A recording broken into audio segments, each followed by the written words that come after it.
Guys रात्री 3 वाजता मला विंचू चावला. आता काय करू मम्मी? अरे आता मस्त नवीन घर बांधले आपण, शेतकरी आला असं कुठून, कसा काय आला कुठून? काय करायचं. आमचं जुनं घर होतं ना, तिथे तर एवढे विंचू चावायचे, बापरे. वर्षातून एकदा तरी विंचू चावलाच पाहिजे. आणि आता मम्मीने नवीन घर बांधलंय, आता बंगल्यात पण विंचू यायला लागलेत.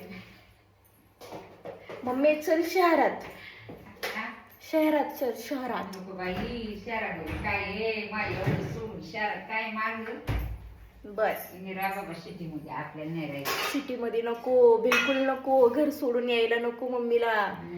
2 दिवस सुद्धा आली नाही ती माझ्या घरी. 2 दिवस काय, 1 दिवस सुद्धा आली नाही. किती वर्ष झाले माझ्या लग्नाला? 5 वर्ष झाले. माझी आई काय आली नाही माझ्या घरी. तिला शेती आणि घर बस. विंचू चावलेला दुखतंय, त्याचं काय करू सांगा लवकर.